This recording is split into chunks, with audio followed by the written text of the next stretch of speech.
भिक्षु नारद मास्थविर 20औं शताब्दीमा विश्वमा बुद्ध धर्म व्यापक रूपमा प्रचार प्रसार गर्न अग्रणी भूमिका निभाएका व्यक्तिहरूमा भिक्षु नारद मास्थविर पनि एक प्रमुख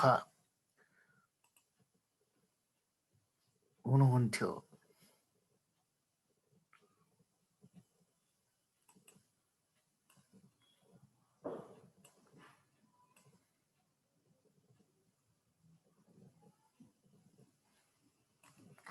उहाँको जन्म श्रीलङ्काको कोटहेनास्थित एक मध्यमवर्गीय परिवारमा 14 जुलाई 1898 का दिन भएको थियो।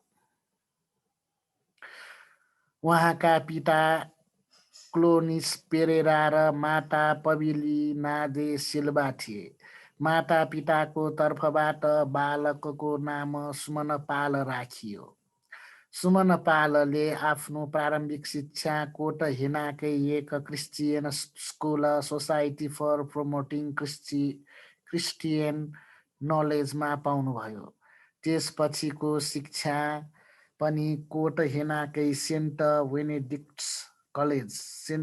बेनेडिक्ट्स कलेजमा पाउनुभयो। यसैको फलस्वरूप उहाँमा बाइबल, इसाई धर्मग्रन्थ एवं इसाई धर्म सम्बन्धी अन्य कैयौँ कुराहरू अवगत भइसकेको थियो। उहाँका एक प्रशिक्षक श्रद्धेय जेम्स ब्रडर जेम्सले त युवा सुमन पाललाई यहाँसम्म विश्वास गरेका थिए कि एकचोटि उहाँले बडो गम्भीरतापूर्वक रोमन क्याथोलिक फादर हुन आग्रह गरेको थियो। बौद्ध जगतको लागि सौभाग्यको कुरा कि सुमन पालले आफ्ना पूर्वजहरूको धर्मलाई छोड्नु भएन। यसमा विशेष टेवा उहाँको काकाबाट गरियो, जो एक श्रद्धालु बौद्ध मात्र थिएन, बुद्ध धर्म सम्बन्धी अति विज्ञ व्यक्ति पनि थियो। युवक सुमन पालले अङ्ग्रेजी शिक्षाको अतिरिक्त संस्कृत शिक्षामा पनि दिलचस्पी राख्दै जानुभयो। यसको निमित्त उहाँले श्रद्धेय पालित मास्थविर, जो वजिरामाधिपति वजिरयान महानायक स्थविरका एक गुरु भाइ थिए, सित सम्पर्क राख्दै जानुभयो। सुमन पालले संस्कृत शिक्षा मात्र होइन, कोटहेनाकै परमानन्द विहारमा चल्दै आएको रविवारीय स्कुल सन्डे स्कुलमा पनि सम्मिलित भई बुद्ध धर्म सम्बन्धी शिक्षा पाउँदै जानुभयो। यही रविवारीय स्कुलको प्रेरणाबाट नै उहाँले 18 वर्षको उमेरमा सन् 1916 को 14 जुलाई जन्म भएको दिनकै दिन श्रामणेर नारद हुनुभएको थियो। युवक सुमन पाल श्रामणेर नारद भएको 2 वर्षपछि नै सन् 1918 विनयाचार्य वैरगमपीठ श्री रेवत माथेरको उपाध्यायत्वमा उपसम्पन्न भई भिक्षु नारद हुनुभयो। उहाँको कम्मवाचाचार्य पेलेन वजिरयान महानायक थेर हुनुभएको थियो त अभिधर्मको शिक्षा पनि उहाँको साथै अरङ्गल श्री धम्म महाथेरसित लिनुभएको थियो। अभिधर्मको साथै अन्य प्राचीन भाषाहरू ओरिएन्टल ल्याङ्ग्वेजको पनि अध्ययन गर्नुभएको थियो।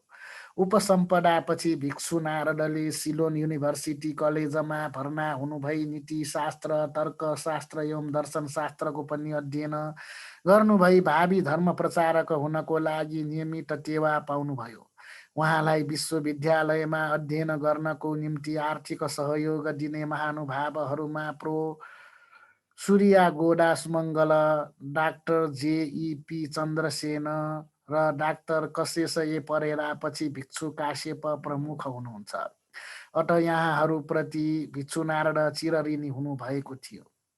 भिक्षु नारद सन् 1921 देखि डाक्टर कशेष परेराद्वारा संस्थापित सर्भेन्ट्स अफ द बुद्ध नामक संस्थामा सम्मिलित भई उहाँलाई काफी मद्दत गर्दै आउनु भएको थियो।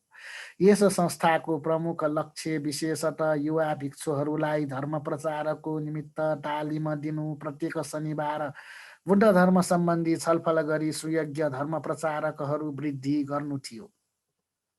सन् 1931मा भिक्षु नारद स्थविरको जीवनमा एक नयाँ मोड शुभारम्भ भयो। उहाँलाई श्रीलङ्काबाट सर्वप्रथम बाहिर जाने सुअवसर प्राप्त भयो। हेतु थियो श्रीलङ्काकै सुप्रसिद्ध धर्मदूत अनागारिक धर्मपाल, जो त्यसबेला श्रामणेर 31 जुलाई 1931का दिन भइसकेका थिए। सारनाथमा आफूले निर्माण गरिएको मूल गण्डकुटी विहारको समुद्घाटन समारोह 11 देखि 13 नोभेम्बर 1931सम्म सम्पन्न भएको थियो। यस समारोह विद्योदय परिवेन श्रीलङ्काका प्रधानाचार्य भिक्षु के रतनसार नायक स्थविरको सभापतित्वमा सम्पन्न गरिएको थियो। देश विदेशका हजारौं महानुभावहरूको उपस्थितिमा समुद्घाटन भएको यस समारोहमा भिक्षु नारद रतनसार नायक स्थविरको अनुवादकको रूपमा आउनु भएको थियो। यसै बेला भिक्षु नारदले सर्वप्रथम भारतका प्रधानमन्त्री जवाहरलाल नेहरूसित भेटघाट गर्ने सुअवसर पाउनुभयो। यस समारोहमा नेहरूको अतिरिक्त अन्य कैयौं राजनैतिक एवं धार्मिक नेताहरूसित पनि सम्पर्क राख्न पाएको फलस्वरूप भिक्षु नारद स्थविरलाई धर्मदूत कार्य सञ्चालन गर्दै जाने सुअवसर प्राप्त भयो, जस अनुसार भिक्षु नारदले सर्वप्रथम भियतनाम र इन्डोनेसियामा धर्मदूत कार्य शुभारम्भ गर्नुभयो। यी दुवै देशमा उहाँले सन् 1934को आसपासदेखि निरन्तर 2-3 वर्षको फरक गरी यात्रा गर्दै बुद्धको शान्ति सन्देश पुर्याउँदै आउनु भएको थियो। यसै क्रममा उहाँ दक्षिण पूर्व एसियाका अन्य मुलुकहरूमा पनि बुद्धको शान्ति सन्देश पुर्याउनमा सफल हुनुभएको थियो, जसमा Laos, Cambodia, Singapore, Hong Kong, Penang, Malaysia आदि प्रमुख थिए। यी देशहरूमा उहाँले धर्म व्याख्यान मात्र होइन, बुद्धको शारीरिक धातु पुर्याई प्राय प्रत्येक राष्ट्रहरूमा चैत्य निर्माण पनि गराउँदै आउनु भएको थियो। यसका साथै प्रत्येक राष्ट्रहरूमा महाबोधि वृक्षको शाखा बिरुवाहरू पनि पुर्याउँदै आएको थियो। यी राष्ट्रहरूमा भिक्षु नारद स्थविरले बुद्धको अस्थि धातु बोधिवृक्षको बिरुवा मात्र होइन, प्राय उपयुक्त सम्पूर्ण देशभरहरूमा भिक्षु सीमागृह उपसठागार पनि निर्माण गर्दै आउनु भएको थियो। उहाँको यस प्रकार बुद्धको शारीरिक धातु पुर्याउने एवं बोधिवृक्षको शाखा पुर्याउने, सीमागृह निर्माण गर्ने आदिको धर्म प्रचारको क्रममा नेपाल पनि समावेश भएको थियो। उहाँले नेपालमा यी कार्यहरू कहिले गरेर कतिपटक नेपाल यात्रा गरे, यसको संक्षिप्त विवरण यहाँ प्रस्तुत गर्न चाहन्छु। पहिलो नेपाल यात्रा। नेपालमा सन् 1944को जुलाई 30, 15 श्रावण 2001 सालका दिन श्री जुद्ध शमशेरको सरकारले 8 जना स्थविरवादी भिक्षु एवं श्रामणेरहरूलाई देश निष्कासन गरिएको थियो। वर्षावास कालको अवधिमै निष्कासित गरिएका ती भिक्षु एवं श्रामणेरहरूले वर्षावास काल जसोतसो यताउति गरी बिताइसकेपछि प्राय उहाँहरू सन् 1944को नोभेम्बर महिना कार्तिक 2001 सालमा मूल गण्डकुटी विहार सारनाथको 13औं वार्षिकोत्सवमा सम्मिलित हुन आइपुग्नु भएको थियो। त्यस बेला भिक्षु अमृतानन्द विक्रम सम्वत 1975 देखि 2047 साल सारनाथमा केही महिना अगाडिदेखि रहँदै थिए। नेपालमा भिक्षु एवं श्रामणेरहरूलाई निष्कासन गरिएको बेला उहाँ सारनाथमा हुनाको कारण उहाँ निष्कासित भिक्षुहरूमा समावेश भएका थिएन। निष्कासित भिक्षु श्रामणेरहरू सारनाथ आइपुगेपछि उहाँहरू एवं त्यहाँ स्थित अन्य देश विदेशका ज्येष्ठ भिक्षुहरूसित पनि सरसल्लाह गरी नेपालमा बुद्ध धर्म पुनरुत्थानको निमित्त सन् 1894-95 देखि स्थायी रूपमा भारतको कुशीनगरमा रही धर्म प्रचार गर्दै आउनुभएका बर्मी भिक्षु चन्द्रमणि स्थविर सन् 1876 देखि 1972 को अध्यक्षतामा धर्मोदय सभाको स्थापना भएको थियो। यस सभाको उपाध्यक्ष पदमा भदन्त आनन्द कौशल्यायन सन् 1905 देखि 88 रहनु भएको थियो त सचिव भिक्षु अमृतानन्द हुनुभएको थियो। उपसचिव भिक्षु महानाम विक्रम सम्वत 1974 देखि 2052 हुनुभएको थियो त कोषाध्यक्ष पद साहु मणिहर्ष ज्योति कंसाकार विक्रम सम्वत 1974 देखि 2049 ले लिनुभएको थियो। अन्य सदस्यहरूमा भिक्षु कीर्तिमा महास्थविर सन् 1903 देखि 87, भिक्षु महाप्रज्ञा स्थविर विक्रम सम्वत 1958 देखि 2035, भिक्षु धर्मालोक स्थविर विक्रम सम्वत 1947 देखि 2024 र भिक्षु सुबोधानन्द जन्म विक्रम सम्वत 1973 थिए।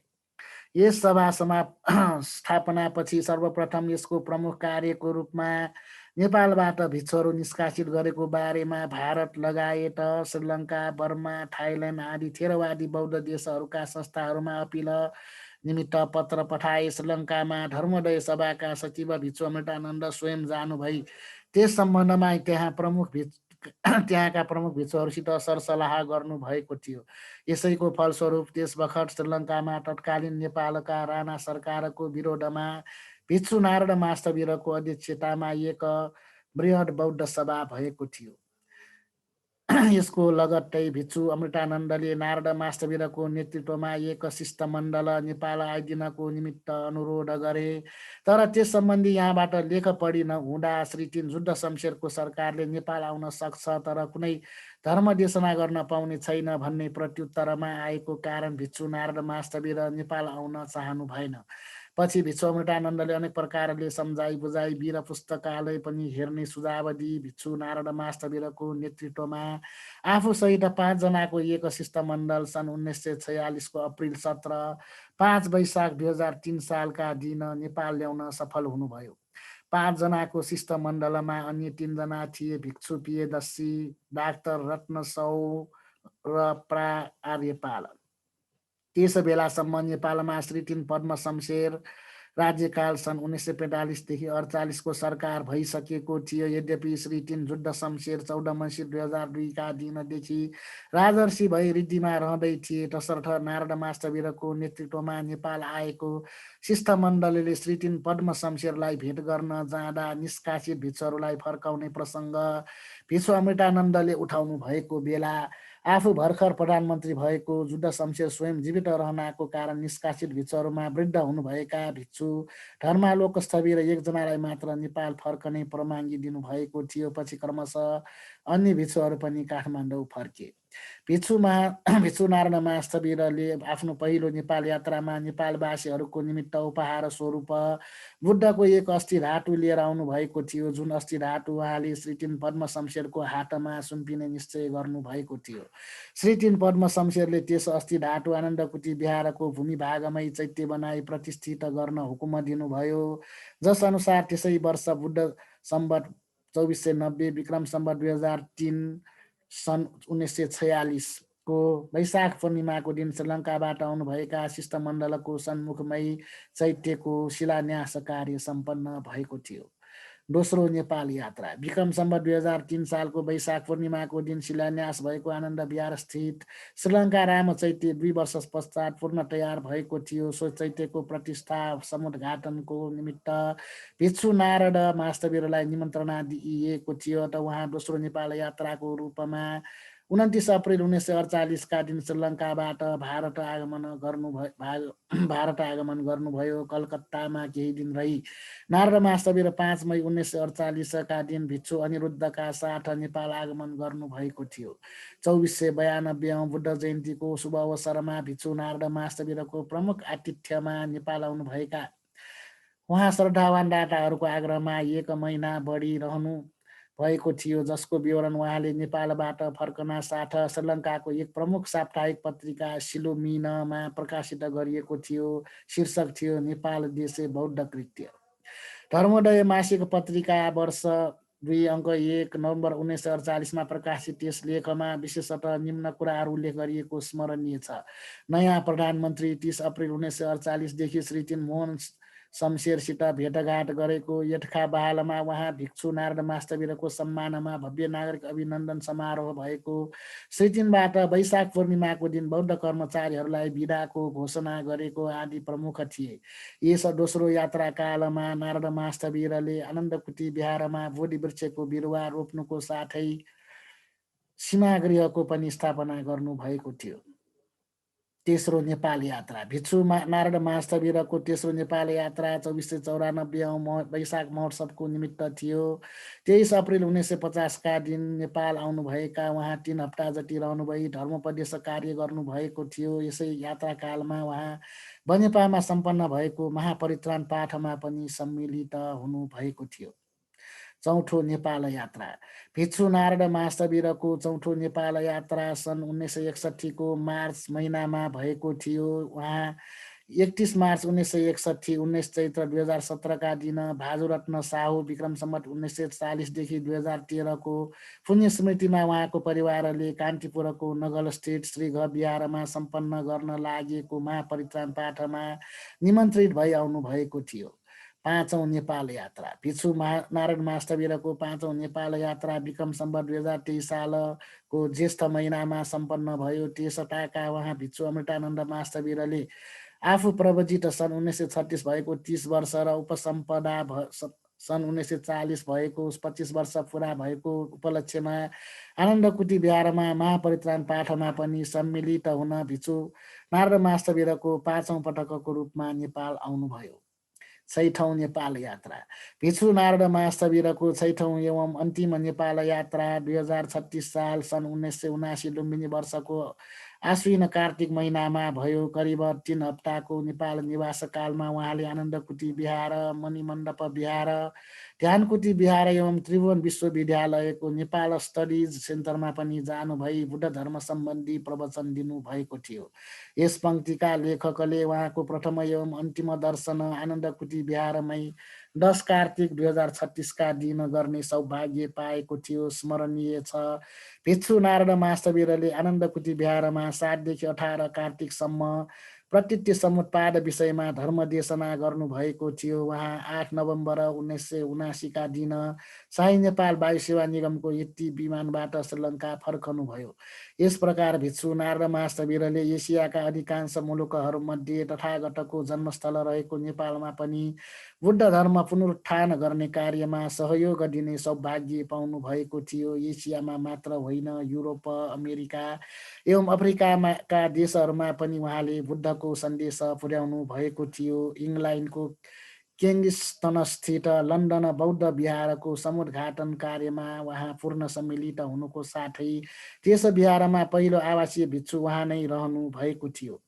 आफ्नो लन्डन निवास कालमा भिक्षु नारायण महास्थविरले इङ्ल्यान्डवासीहरूलाई बुद्धको शान्ति सन्देश, मैत्री र करुणा, श्रद्धा र प्रज्ञाले परिपूर्ण रहेको कुरा निरन्तर धर्म व्याख्यानमा अवबोध गराउँदै जानु भएको थियो। भिक्षु नारायण महास्थविरले इङ्ल्यान्डमा जस्तै अमेरिकामा पनि आफ्नो प्रभाव जमाउन सफल हुनुभएको थियो। संयुक्त राज्य अमेरिका मा धर्मदूत कार्य गर्दै रहनुभएको बेला एकपटक उहाँले वासिङटन डिसी स्थित वासिङटन स्मारक अगाडि उपस्थित जनसमूहलाई बुद्ध र उहाँको धर्म दर्शन सम्बन्धी व्याख्यान दिनुभएको थियो। सायद यसैको फलस्वरूप वासिङटन डिसीमा स्थविरवादी बौद्ध विहारको निर्माण भयो।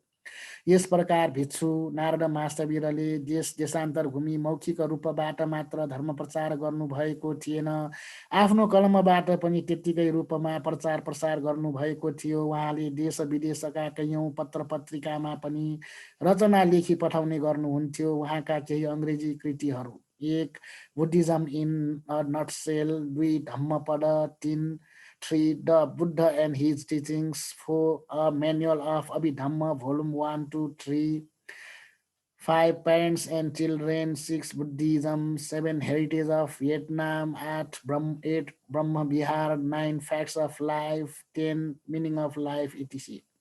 यस प्रकार अविच्छिन्न रूपमा लिखित एवं मौखिक रूपमा स्वदेश एवं विदेशमा 6 दशकभन्दा बढी समयसम्म घुमफिर गरी बुद्ध धर्म प्रचार गर्नुभएका नारायण महास्थविर 8 अक्टोबर 1983 का दिन 85 वर्षको उमेरमा आफ्नो जीवन कार्य पूरा गरी यस संसारबाट प्रस्थान गर्नुभयो। उहाँको शवयात्रा एवं अन्त्येष्टिक्रिया राजकीय सम्मानका साथ कोलम्बोमा सम्पन्न गरिएको थियो, जसको खबर हामीलाई नेपालको ज्येष्ठ पत्रिका गोर्खापत्रबाट पनि दिएको थियो।